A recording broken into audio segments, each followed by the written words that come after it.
նախորդ դեպքում էլի զանգել եք միտինգ։ Չէ, առաջին անգամ զանգում, որովհետև առաջին անգամը որ մենք կրկնահանցագործության հետ գործ ունենք, այսինքն որ գրասենյակից։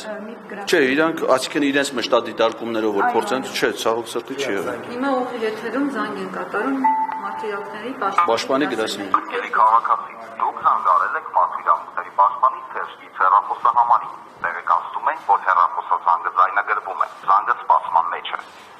Մենք էլ ձեզ տեղեկացնում ենք, որ ուղիղ եթերում ենք։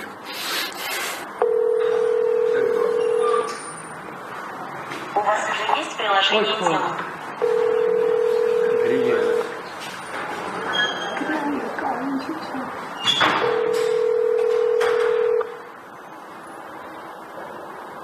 Թեժգիծը սառել է։ Հանցագործներին եք զանգում, հանցագործության մասին ամոթ։ Բա։ Ալո, բարև ձեզ։ Մարդու իրավունքների պաշտպանի թեժգիծն է։ Այո։ Ձեզ անհանգստացնում է Հայաստանի քաղաքացի Էդգար Ղազարյանը։ Ես ձեզ տեղեկացնում եմ, որ ազգային ժողովի աշխատակազմը քաղաքացիների ընդունելությունը հայտարարել եւ այսօր պետք է ընդունելություն լիներ ազգային ժողովի նախագահի տեղակալ Ռուբեն Ռուբինյանի մոտ եւ նախորդ ամիս էլ ա եղել նման ընդունելություն եւ Ռուբինյանը ինձ ընդունելության չի արժանացրել, ընդ որում ոչ թե այլ քաղաքացիների, ոչ թե ընդունելությունն է հետաձգվել,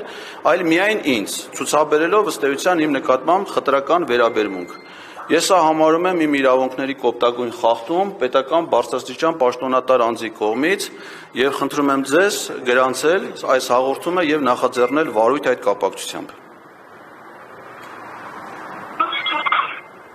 Պարոն Ղազարյան, ես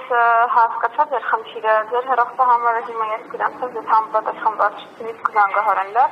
Ես հիմա ուղիղ եթերում եմ ձեզ զանգահարում, որպեսզի իմ հեռախոսահամարը ուղիղ եթերով չտարածվի, քիչ հետո ես ձեզ լրացուցիչ կզանգահարեմ, իմ հեռախոսահամարը ձեզ կփոխանցեմ։ Եթե այս հեռախոսահամարն է… Եթե գրանցվել է, այո, այս հեռախոսի համարը իմ բջջային հեռախոսահամարն է, եթե ձեզ մոտ գրանցվել է, խնդրում եմ ֆիքսեք։